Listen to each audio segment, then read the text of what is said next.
आप अपनी एक राइटिंग में कहीं, मैं आपके निमित्तकम के जो वेबसाइट है उसमें पढ़ रहा था, लिखते हैं कि पाकिस्तानी हिंदू वहाँ जानवरों की तरह रह रहे हैं, पशुओं की तरह। हाँ, पशुओं की तरह रह रहे हैं। हाँ। और आपने फिर एक हिंदू पुनर्वासन बोर्ड की भी बात करी कि ये होना चाहिए, विस्थापित हिंदू पुनर्वास बोर्ड। भाई आप, you are looking at 3 crore Hindus and human beings.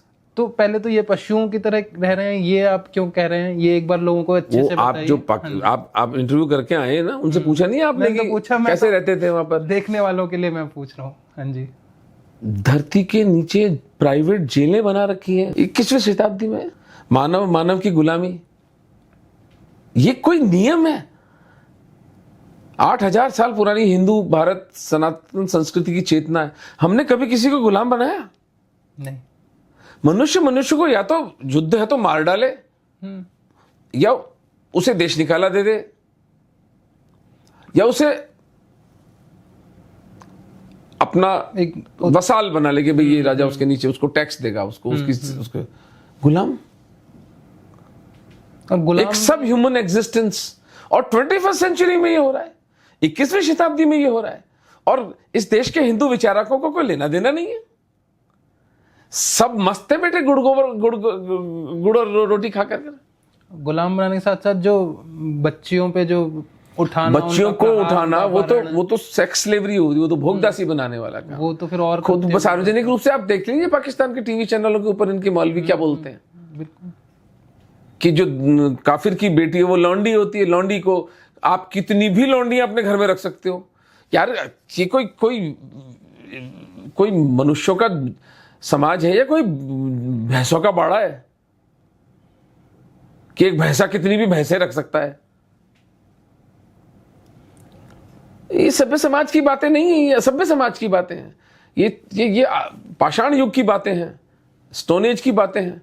पर हमारी ट्रेजेडी है कि हमारे 3 करोड़ भाई इस पाशविक समाज के अंदर फंसे हुए हैं। पर शायद स्टोन एज में भी तो ये बातें वही लोग कर रहे थे जो आज कर रहे हैं। हमारे संस्कृति में तो ऐसी बातें स्टोन एज में भी नहीं थी, वही नहीं, बीज रूप में भी नहीं है। तो वही लोग जो मानसिकता है, जो सोच है, वो करने वाले लोग हैं, वो अभी भी आगे चल। पर आपको मुझे उनसे कोई लेना देना नहीं, मुझे अपने समाज से लेना देना है। मेरा जो बंधु फंसा हुआ है, जो महादेव को पूजता है, जो बालाजी को पूजता है, जो स्वतंत्र होना चाहता है, क्या उसे एक चांस हम एक डिग्निफाइड लाइफ का नहीं देंगे? क्या हमारा कर्तव्य नहीं बनता कि हम उसे एक मौका दें?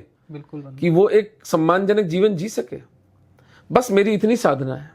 अगर मैं एक इमेजिनरी सिनारियो में जाना चाह रहा हूँ, अगर ये हिंदू पुनर्वासन बोर्ड बनता है और अगर आप उसके इंचार्ज बनाए जाते हैं, तो आपके अगले 10 साल के पहले स्टेप्स क्या होंगे कि इसमें ये होना? सबसे पहले तो मैं नंबर ऑफ वीजाज बढ़ा दूंगा। ठीक है। 10,000 वीजा प्रति माह, अभी जो 2,000 की कैप है। अच्छा, कैप है। और मैं सीधा हिंदू समाज को अपील करूंगा पाकिस्तान और बांग्लादेश के कि वो वहां से निकल के यहाँ आ जाए। कुछ लाख हैं जो वहां पर दालों के, चालों के, चावल के और दारू के व्यापारी हैं, वो पैसा कमाते हैं। पैतृक जमीनें हैं, जमींदार भी हैं, हिंदू जमींदार, वो रहना चाहें तो वहां रहें, लेकिन 90% हिंदू वहां से निकल के यहाँ आ जाएंगे। और हमें उनको राजस्थान के जो थार डेजर्ट के इलाके में मीलों तक जमीन खाली पड़ी है, भारत माँ की छाती में बहुत जगह है इन हिंदुओं को बसाने के लिए। और मैं एक स्वार्थ की दृष्टि से भी इसको देखता हूँ, केवल परमार्थ की दृष्टि से नहीं देखता। हिंदुओं की संख्या भारत में कम हो रही है,